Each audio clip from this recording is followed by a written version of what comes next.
So, good day, dear viewers, TV viewers, online viewers of the 4th Ukrainian Women's Congress.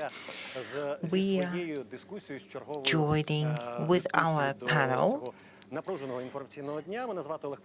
I am Oleg Panyuta, and I'll have the pleasure of moderating our panelists as we discuss the gender sensitivity in business, whether men and women have equal opportunities and rights in businesses in Ukraine, whether big businesses and corporations give it major, minor prominence, whether it's easier for women to break through compared to men. This is a most relevant issue in Ukraine. Is it an issue? It is perfectly fine. This is for our panelists to discuss. Let me introduce you to our panelists. We have Natalia Yevchenko, the Public Relations Director for the SKM Group, Konstantin Yevtushenko, a Managing Director for Unit City, Dmitro Shinkiev, the Chairman of Darnitsa Group, and Aristid Savage, Deputy Chairman of the Board of Oshad Bank, and we'll have Yulia Kovalyev, Deputy Head of the Presidential Office of Ukraine. Ms. Yulia would contribute to the discussion. If I could pose my question to Natalia, a chance for you to have your say on the matter. Each speaker will be limited to roughly 5 minutes for their opinion statement, and then we'll open the floor for the general discussion. I would like to tell our viewers that you can listen to the discussion and engage in the discussion by sending your question, and we'll have the pleasure of reading them out to our guests in the studio. So firstly, Natalia, the floor is yours. Thank you. If I might take a broader approach at the question, I would say it's not just about business being gender sensitive, but rather business being sensitive to equal opportunities of different people. It's about diversity. And I would say that the businesses, to take our group as an example, that the businesses are beginning to accept that diversity is an opportunity for growth. And it's more than a statement, it's more than a slogan from a potential to real change. It's about real events. Let's imagine you work on Ukraine channel and you know that the channel is led by a woman. There are 5 out of 6 women on the board. Surely it's about media business, and it's not a typical scenario, but in the group that I represent, we have 3 women out of 7. If there are 7 members, you inevitably have a greater and smaller number. So these are different manifestations of gender quotas in business. We often debate whether this diversity harnesses potential. We engage with experts. We try to bring in people from a diverse background with non-traditional expertise.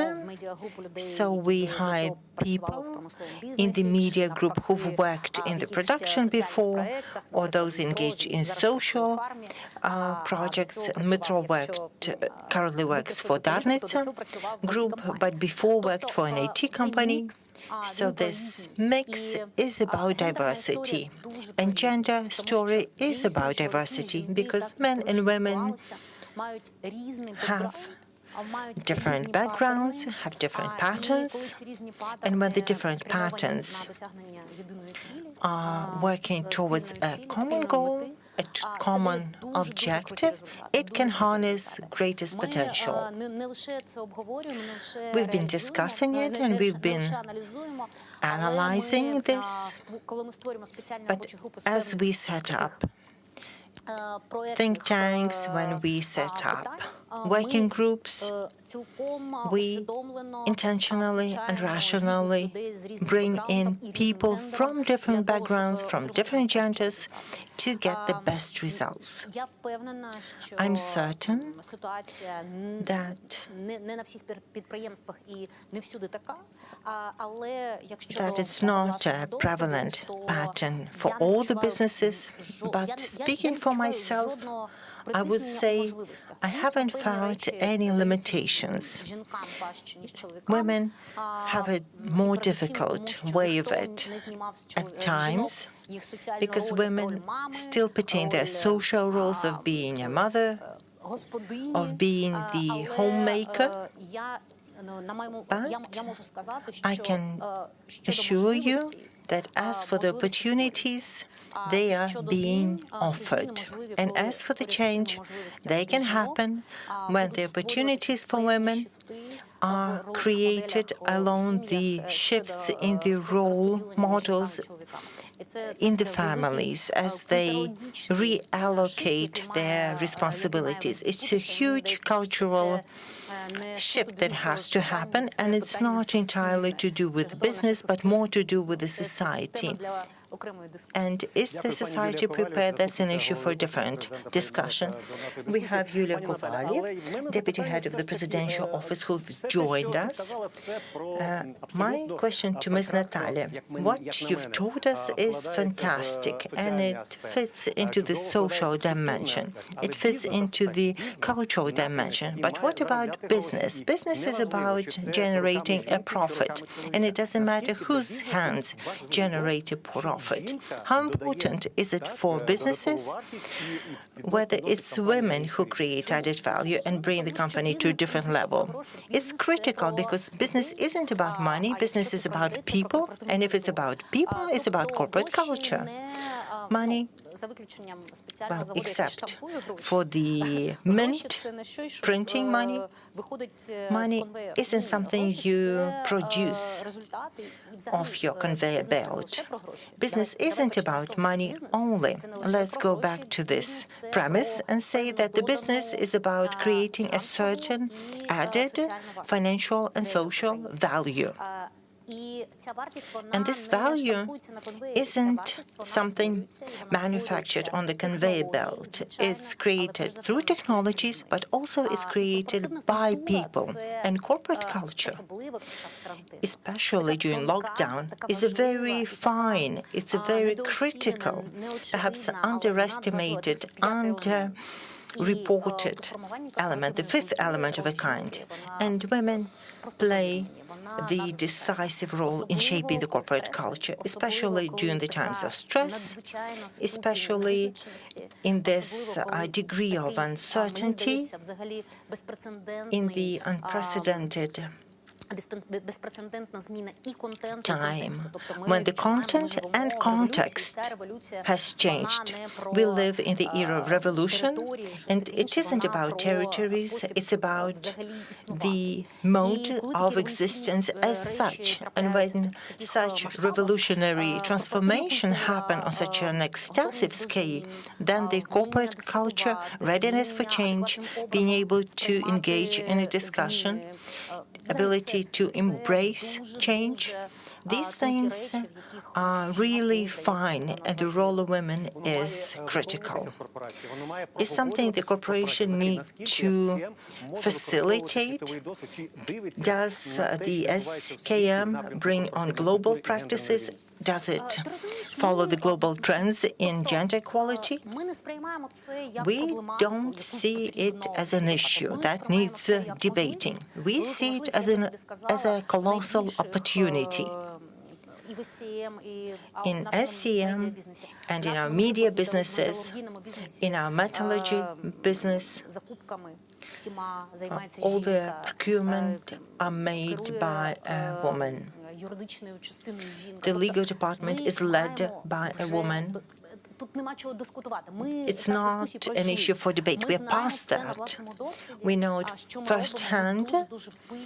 What we do instead is we look very closely to make sure that different people are involved around the table. It's not a question whether it has to be a woman. We are looking for the people that should have a say. Is there a need to put it on paper for the business, or is it something different? It all depends in the mindset of the leaders. It depends on the leadership to a great extent, and that's far more important than a document.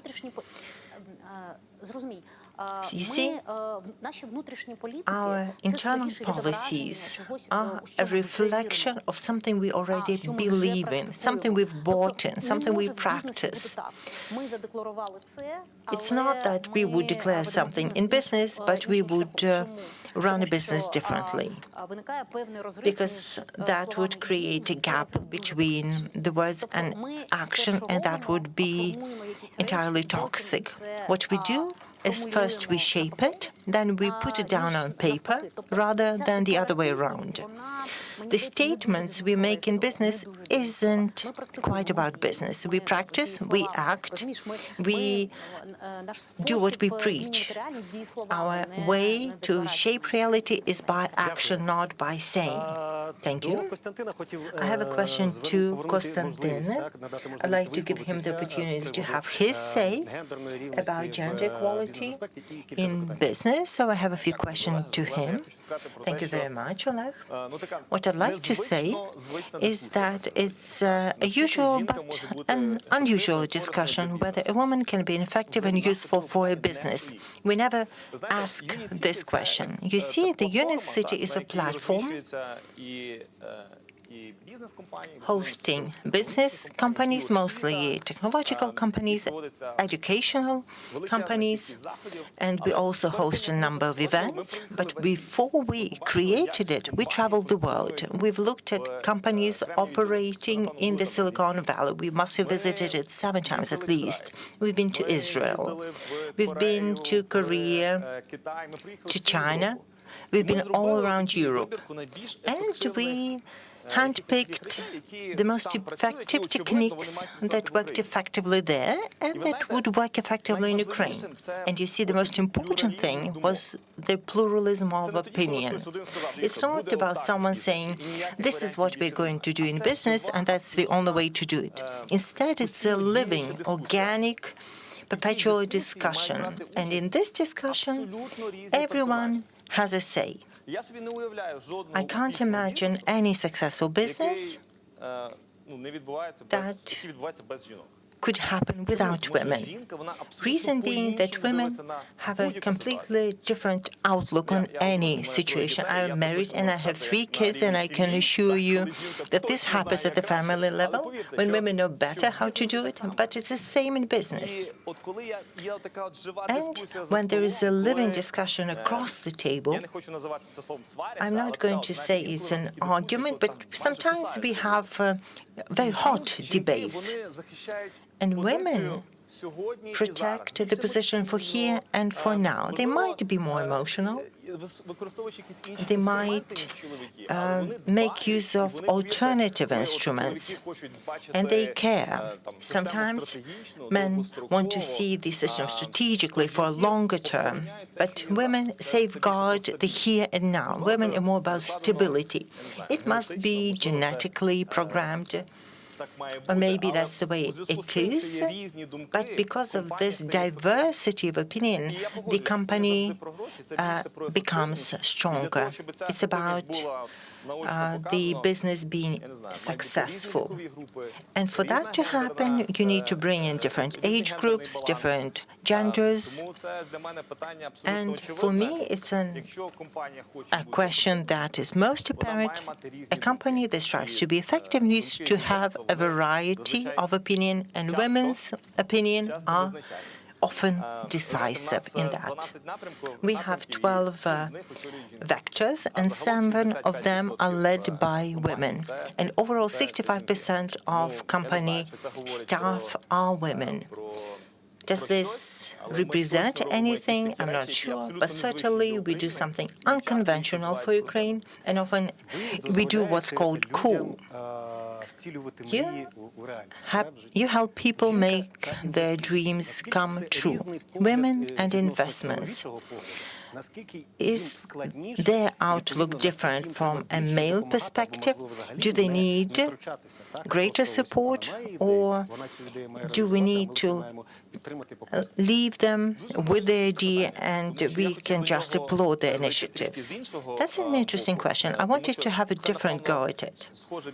It's more like entrepreneurship.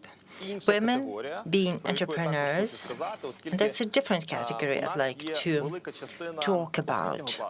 We have a share of educational cluster, and we teach IT developers as well as educators.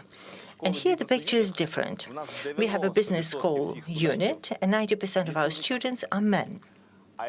While if we take the IT school, then the picture is somewhat better. 80% of all the students are men. And this gives rise to the next question. Why? Well, the answers could be different. Our speakers perhaps could suggest some answers, but I would say that women are not natural risk-takers. They're more about preserving and conserving and multiplying the status quo, unlike the men trying to abandon everything, go hunting the big wild beast in the forest, while the women would rather stay home and protect. I disagree 300%. Great. We can have a discussion then, and that's fantastic.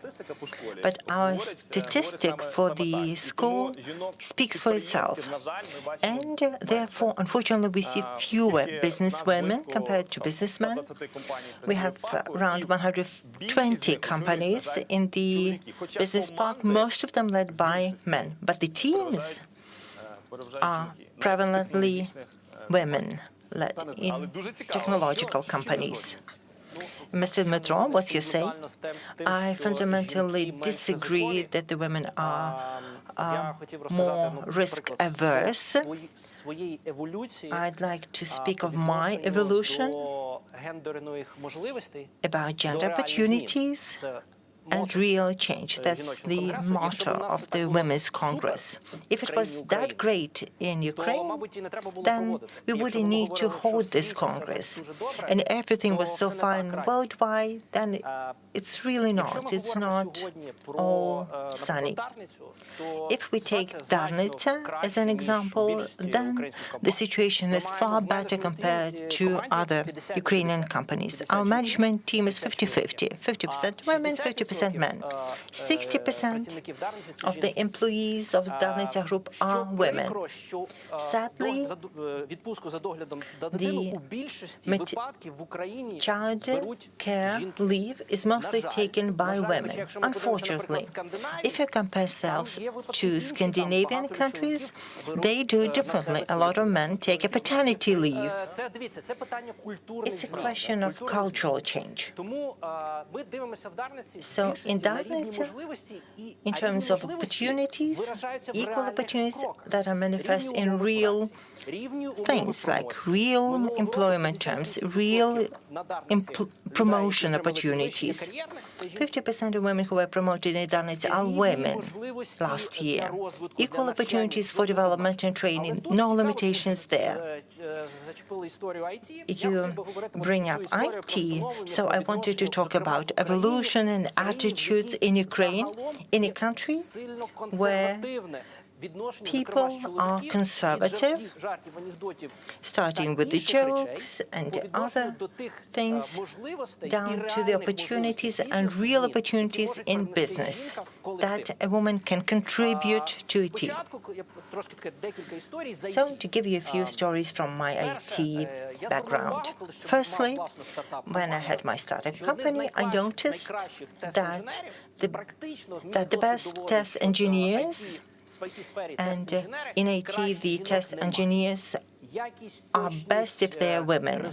They are about efficiency, effectiveness, being result-oriented, and if anyone watching us from IT sector is looking what's the best opportunity to promote women, then I would say that women trump men 100 to 1 in the testing position. Second story, and it's about involving women in IT companies. And IT guys. But when I was CEO at Microsoft, and on the every year, so to say, business, we were making an annual report that was made by 150 people. So we were talking for 3 hours, discussing the business. Now, the chief operating director, Microsoft, asked the question, "Oh, Dmitry," and there is 150 people around. Why the gender diversity in Ukraine? Why do you have only 12% of women in the Ukrainian branch office of the company? Here's we have Romania, Poland, Russia. Hey, guys, what's the trouble? You have 1 year. We've committed as the company to resolve this issue. Now, somebody tried to be very primitive in terms of the solutions that could be taken, but upon return to Ukraine, we've had a tough conversation with the HR manager. I tried to be kind of creative. We started analyzing why are we hiring more men than women, and we understood there is an interesting story behind that. What task are we giving to the recruiting company? We're telling them, you need to find us a male candidate. So we're describing a position from the kind of a man's standpoint of that position. So we're giving an image to a recruiting company that they should be looking for a man. So we did it absolutely in a creative way. So we just told the recruiting companies, if you want to cooperate with us in future, then you need to have 50 by 50 candidates for each position. They started, mumbling, but we asked the question whether they want to cooperate with us in future, and they understood the process, and they understood that they could really find women for different positions. And speaking about the effectiveness, my team has become really the best office in 2012, and CEO Dell is Irina Volk. Then we have Nadezhda Vasilyevna. She's the next director after me in the Microsoft. Then the CEO of Microsoft in France. And they have quite a large revenue indicators. That is 200 times more than in Ukraine. I also know this lady very much. So the result we had was 36% women in the company. And the next year, I got a question, how did you do that? So the recipe is quite easy. Start with real changes that would make the business to look for diversified approaches. And we may look at this situation from, different standpoints, like we're not sure we're doing great or things like that. But you need to make an extra effort, and you will see a super result. And today, we have an HR director and a financial director, the head of the production, that are the individuals, including the marketing director. Well, they're risk-taking persons, I would say. And they tend to risk a lot. They can provide significant arguments in support of their decisions, and they could present their arguments in the board. And we have 30% of women that are board directors. But still, that was an instruction you got from the CEO that led to this process. Well, I was always supporting an equal opportunities, but unfortunately we have, and in our society, we have such a low percentage. Okay, now you need to do something. You need to change this percentage and get this percentage. Well, look, there are circumstances involved and things like that, but really you need to search for options. You need to launch discussions, and that's absolutely important because you need to move away from the discussion process. You need to go to practical steps. I don't know a single businessman who would say that, look, I'm going to suppress women, I'm going to motivate only men only. But we have companies with less women, we have companies with more women, and the questions raised by large companies is, what have you done to change this? Whenever you say nature, no, it's not the nature. What have you done? There has to be some sort of impetus. So a leader of the company has to look at that matter. Well, if you take a look at the effectiveness of the companies, and we have a lot of companies in here, they have leaders among the CEOs, among the board of directors, and they have to show their example. Like, whenever somebody would be asking, where can I find a head of the development department? We don't have one. Have you tried to search? Why don't you try and search that? And we have women who are willing to take this position, who are willing to be very decisive and effective in that position, and they're just not something that are considered for that position. So change your approach. Make sure you can see the potential candidates for top positions. And this is the major change that would be able to increase the percentage of women involved in business, in politics, and many other areas. I have one more question. Women and startups. So, what women can face whenever they'll be developing their own startups? I'd like to make a small comment before that. I'm not going to go into discussion with Dmitry. He's got a great experience in business, in IT companies. Just wanted to say that there is one customer for effectiveness. That is the company itself, really. It's either owned by the state or by the stockholders, if that's a large corporation. So, of course, the owner of the corporation, he dictates certain conditions based what is most effective for this company. If the Microsoft globally saw that these combination of men and women will provide these sort of effective decisions, that will be the same for the rest of the branch offices. But if we go to a micro level, and Mitro here is working in the Ukrainian company, of course they have leaders, women leaders who are ready to take the risks, but they have some of their responsibilities delegated. But absolutely different is the situation when women are the owners of the business. And this is the question you're raising, because startups are something absolutely different, because you are taking all the risks you can.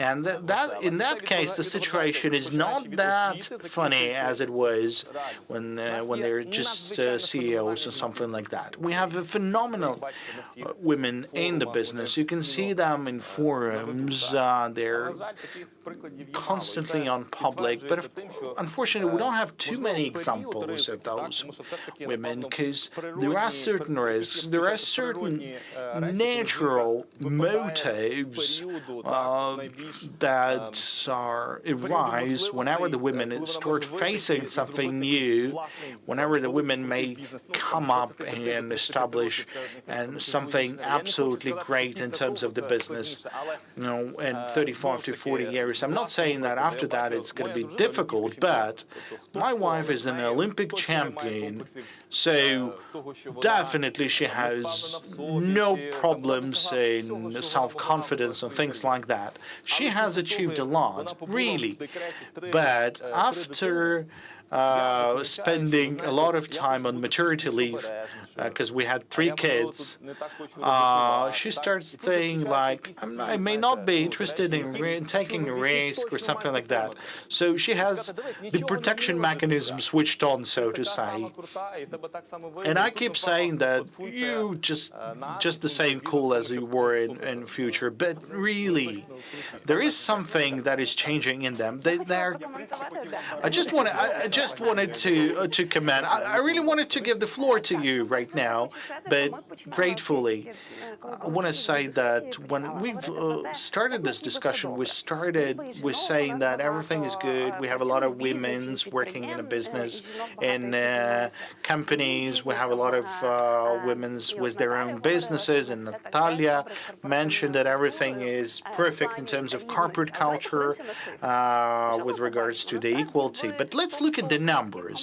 If you take top 100 Ukrainian companies, then less than 20% of them are chaired by the women. If you take the companies who started a proper corporate governance by establishing private and public companies, we have an interesting practice in here. In case of state companies, they have more women participating in the board of directors than for private companies. So this is where the state is becoming a trendsetter, so to say. Whenever we have the largest national bank of Ukraine, and then supervisory board is chaired by women, then we have the largest banks in Ukraine, and they also have women as the head of the supervisory board. We have a lot of companies with women chairing the supervisory board. So we are changing the trend, but there's not too many women on such positions. And it's not a problem solely for Ukraine. If you take a look at the other countries, and I was looking at the statistics for the United States, yes, they have a dynamics. They have a better situation with engaging women on the positions of heads of supervisory boards, and they've got a change from 21 to 28% for women engagement in supervisory boards. That's good. That's pretty decent, but I have another example to mention. Just a couple of years ago, in Ukraine, there was a quota for Ukrainian content on radios and television. And before that, everybody was saying that we don't have a quality Ukrainian music, what the radio stations will play if we'll introduce Ukrainian quotas for that. Like, we don't have too many Ukrainian artists, they're of a low quality. Now, look now.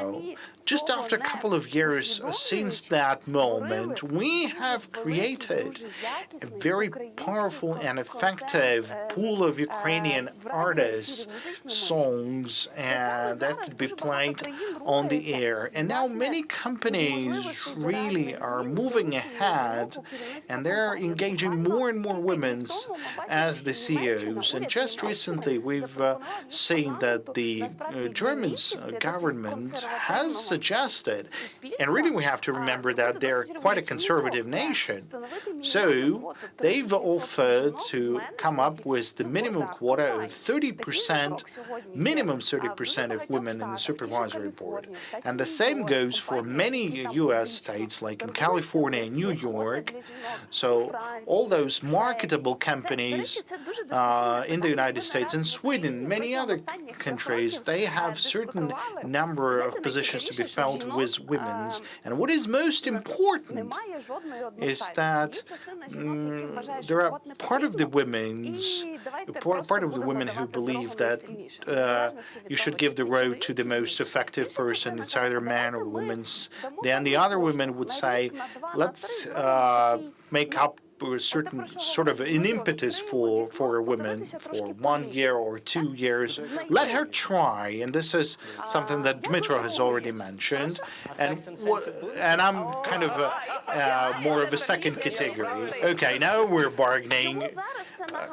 Why is that an immediate matter right now? Just on my way here, I've just opened a report by McKinsey, and they were doing a survey on gender gap. What is the most interesting thing? Because of the COVID-19 pandemics, every fifth woman will lost her job because of the need to engage more in a family business, in taking care of the relatives.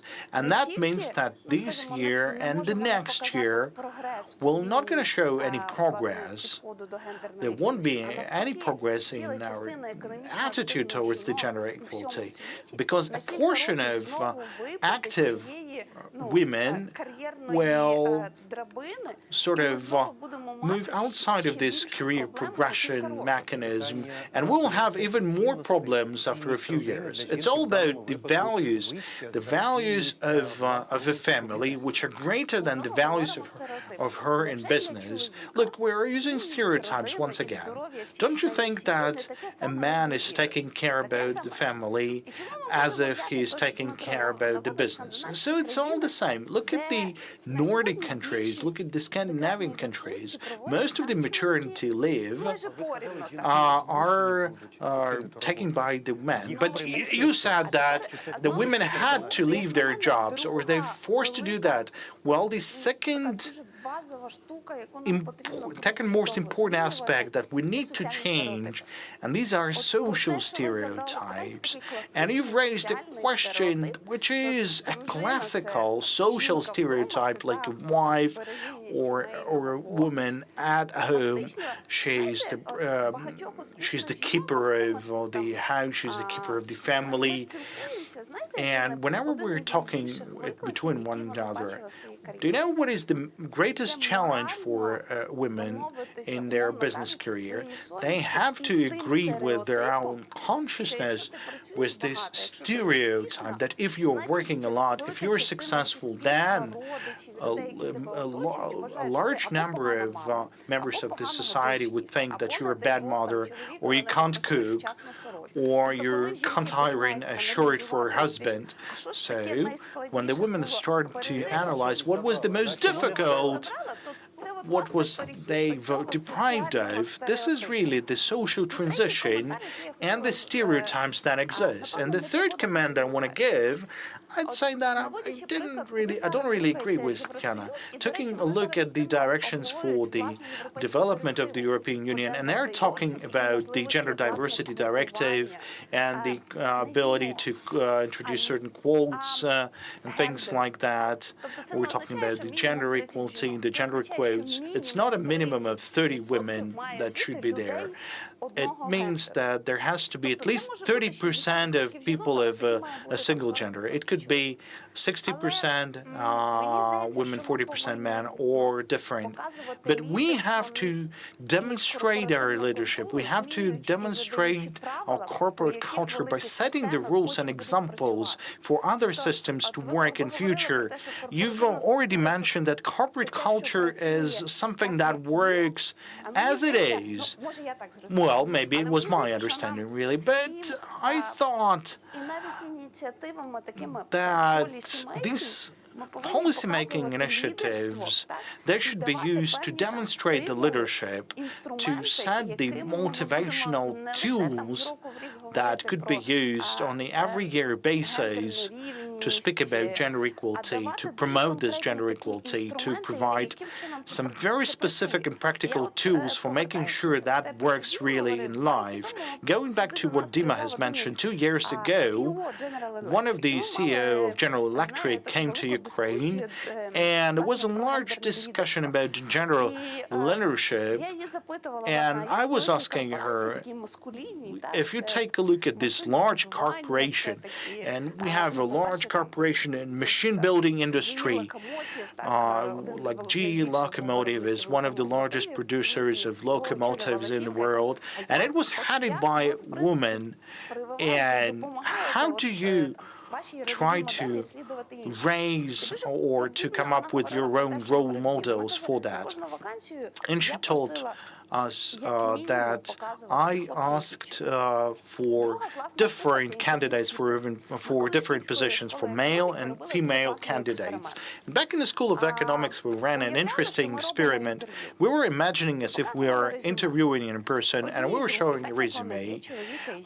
So we were giving a resume for men and women, And then we've removed the names. And then we've, in the third group, we've replaced them, we changed them sides. So the gender stereotypes, it works really, especially when it goes for technical positions, for production positions. So really, it's all about the policy that, okay, show me some male and female candidates for this or that position. It's really the basic instrument that could be used very effectively today. There are many women today who could be taking these positions, and especially during the times of COVID, it's all about the support. It's all about the ability to combine this work that is done by the women. So there has to be a proper combination, there has to be a proper assistance on the part of the husband, because the husband has to support its wife. And you were talking about this 30% that the wife is doing additionally to her job. It's the social statistics, really. We were brought up in a special environment. We lived in an environment that persisted in a certain culture. That's what we have. And even being open people, we have to make ourselves leave our comfort zone and seek what we can do better. That's it. So I have a question to you. Who would take a childcare leave for 6 months at least? See? There you go. Let me reply quickly. I'm not saying we don't need a policy. I'm just saying that the statements won't change much without real change. And we practice change. And we practice change not just saying, let's write up a policy and then try to live the policy. We trial things, we pilot them. And as Metro was saying, about adopting approaches, we pilot a lot of things. We know that big decisions involve big risks, but we take small-scale projects where women can show for themselves. It's something we do on a broad scale. And we don't just do it as an experiment. It's a testing ground for us. The risks are controlled, very clear rules, and very clear measurable outcomes. I try to involve women in pilot studies. As I have a certain appetite for women leadership, I value it greatly on the one hand, and on the other, I know that there are certain stereotypes in place and women have to be prepared for them. I find talents and I find leaders in these pilot studies that I then promote to other positions. And I have 4 kids. So as for maternity leaves and childcare leaves, it all depends on how you made through them. And it's a joint responsibility of 2 parents. And if a woman chooses to have an active life, not to take passive maternity leave, she can only do it with a certain support from her partner, and that is a joint decision. In my situation, I have very robust support from my husband as a partner who is truly a great contributor to the upbringing of our 4 kids, starting with the first child. It's not something that happened retrospectively because of my career. No, it happened from the outset. Thank you, Natalia. Mr. Andriy, now you are given the floor to have your say. I came to the discussion, and I can see that first the balance shifted towards men, but later on I see the women making up for the time that they used to present their arguments, and I wanted to talk about balance. For me, we need to look into the motivation, the reason we are discussing the issue. And I'll like to continue on Natalia's words, who was saying that inclusivity creates opportunity. And it's not just gender inclusivity, but it's inclusivity for people with a disability or other groups and segments of the society who need to be given free access to realize their potential. Recently, I was reading a statistic that American GDP has a growth potential. Well, the American GDP is an effective GDP. It can be doubled if equal access is assured. But going back to the issue of balance, we don't want to overdo it. I'm an advocate, and I wouldn't like to be blamed for being sexist. I'm for regressive, giving access through quotas to the managerial position, to the representation in parliament, in the government, but the economic system calls for effectiveness, and anything artificial would die out. Sooner or later, the nature will strike a balance. We live in a country of stereotypes, and watching this discussion today, I still feel we are in a matriarchal society, and all the key decisions are made by women, in business, in family, or in politics. Still, going back to the balance, you see what's happening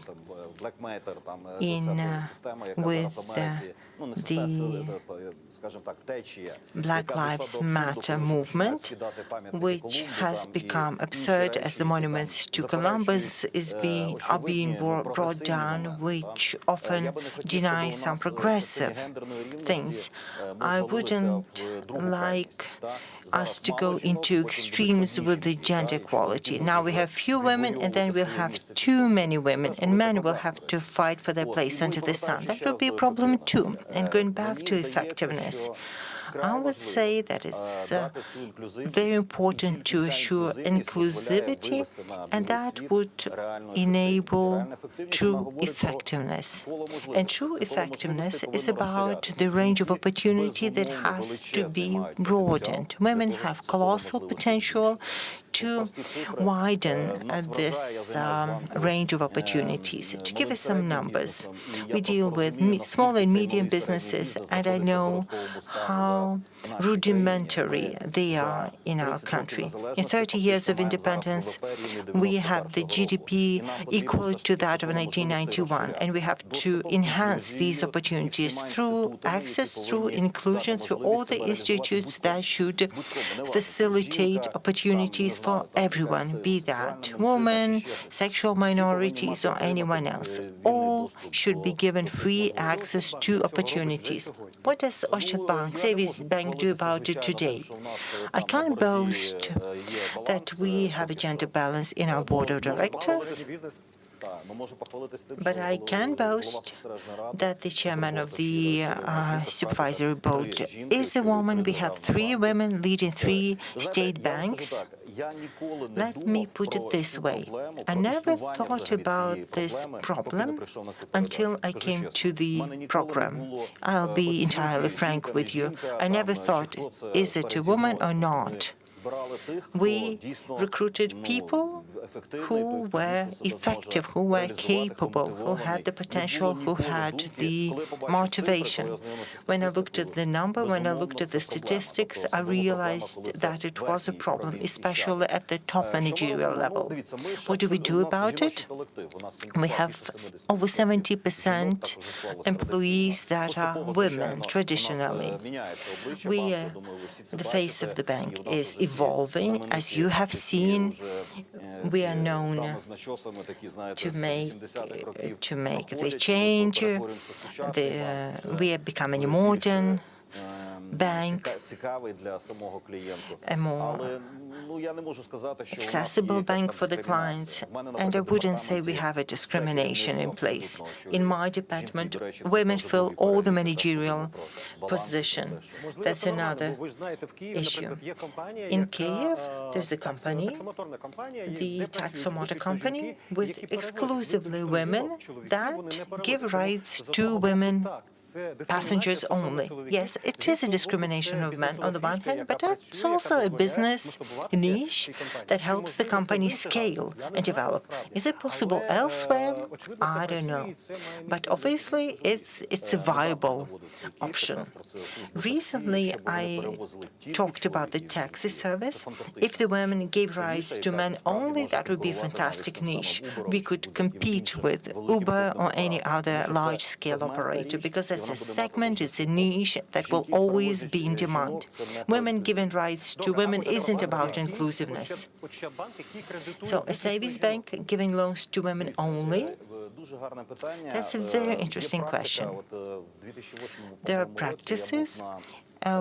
In 2000, I attended a meeting Mohammed Yunus, this banker who built the Grammar Bank, a bank for the poor, and it works in the well-developed economies. And more than 90% of the borrowers are women. Women have better credit stories, are better disciplined financially, and at home I'm reminded that the bills have to be paid by my wife, although I'm the financial guy, and I would need to remember these things. So they're better disciplined and they have better credit stories, and that's without doubt.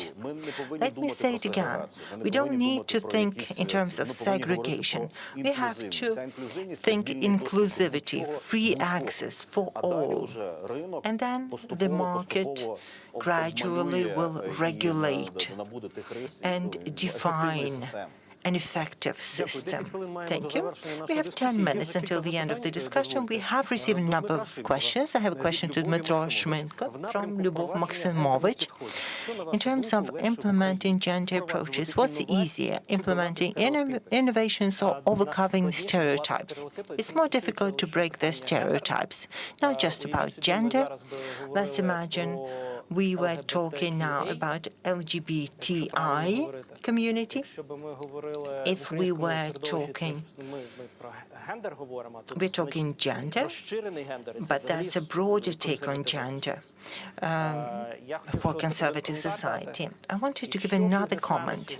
If businessmen today are undecided or are not seeking equal opportunities, then all the businessmen somehow connected with the consumer, then global leaders in consumer decisions are women. That's hard numbers, and you can like it or lump it, but the consumer decisions are made by women. So, by hiring women to commercial units, you have a much better chance of growing your profits. We have the Ukrainians saying that the man is the head and the woman is the neck, and she turns the head. I would concur, but the marketer's nightmare is a man with a paper going through the supermarket and breaking down the marketing plan. That's what I do. And that's a horror for the marketing expert. Sometimes I do look at sales on the shelves, and then my shopping list paper plan breaks down. Well, we grew up in a certain milieu, and there are certain stereotypes imposed on us. We try to rid of them, but they still stick to us. It's easier for us to make an effort to accept an innovation rather than look for ways to address a gender disparity. We would deny that it exists, but it's there, and it's very deeply rooted. And that's the difference between the Scandinavian countries and us, because they've been through the evolution of transformation of equal opportunities to a practical outcome, and they've seen the outcome. The businessman often would say, yeah, I agree, but show me the result. And for many young girls, they model themselves on the Ukrainian businesswomen. There are lots of designers, and it was women who created their businesses. Ukraine is well known by its designers as a business. That's a women's business, grand women's business. There are male designers, but they are fewer in numbers, and women are more risk taking. That's where men need to be protected. So men designers have to be protected through quotas. You have a remark from Olena Zaitseva. Men have to take more time for childcare, and you said I would gladly take paternity leave.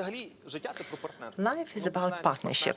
It starts as a partnership in the family, about the arrangement made about two members, about childcare, about home care, because men cannot be effective without a woman. And when a man enables a woman, he will enable her to and help her become successful. That's partnership at family level.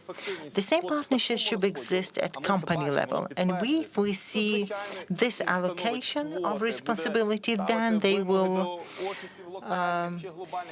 try to bring in quotas, requirements for international, local offices, and then we can apply it to the country level.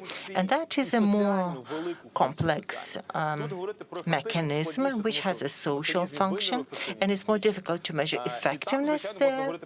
And we can talk about things that we can take from business, that we can learn from other countries, and say, we're going to do this and that, like we did with quotas for Ukrainian language on TV and radio, and that worked perfectly. So that's a good way to go. What ability should a candidate have for the top managerial position or for a partnership? Look, we look for the best people. She just has to be the best. That's a very simple quality. How do you define it? There are a number of mechanisms for that. And believe me, gender has nothing to do with it whatsoever. Another question is that men in their families have to support their women and assure them. Everything starts with the first link. It all starts with the family. If a woman feels that she doesn't enjoy her husband's support, then she'll lack confidence with her ambition. And I would assure you that the women are the most effective creatures there. Should the government help the society from top to bottom to change the perception? And what should the government do about it? My answer is yes. We mentioned Scandinavian countries. They incentivized men to take paternity leave and gave them better financial incentives for the family where the men would take a paternity leave compared to women taking a maternity leave.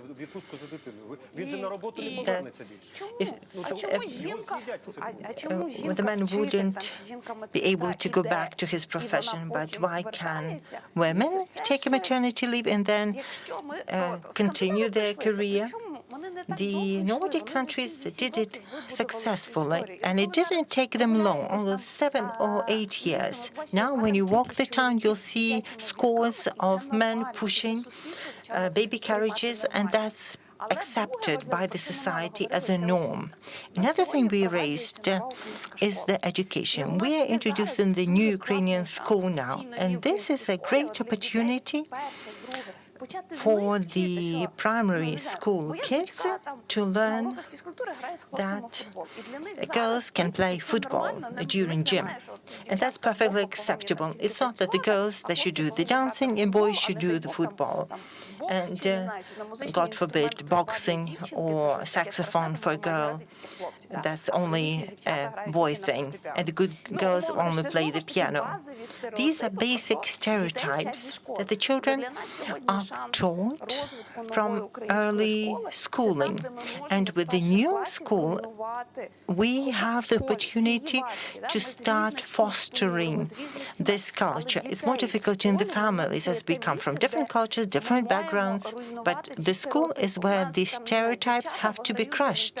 Women, the girls can win the competitions for science, for math. I was the winner for math competition. There were 20 boys, and I was a girl, and I didn't feel at ease amongst them. But that's another place where we have to start building the new mindset for the new generation. Dear colleagues, thank you for discussion. We have a minute and a half left. Thank you for joining the discussion. Hopefully your advice, your recommendations will benefit all who've been with us. We have 1 minute, so you can say your final say. There's another important word that we haven't said here, but that, for me, is critical in our language, in our action for gender security, and that is safety. Certain things happen not because women can't, but because they don't feel secure. They don't feel that their perimeter is safe. And safety is a very important story for Ukrainians who often feel insecure. And women have a broader area of responsibility as they're accountable for themselves and a number of other people. And security is another story that has to be in the focus of the government and society. And the last short say. The sociologists say that if an issue is given visibility, then the situation improves. And I'd like to thank the Ukrainian Women's Congress for bringing this issue into the spotlight for the 4th year in a row. For me, it's a signal for the person with a math and sociological background that a certain progress is being made. Thank you. Thank you for the discussion. All the very best. Спасибі. Дякую.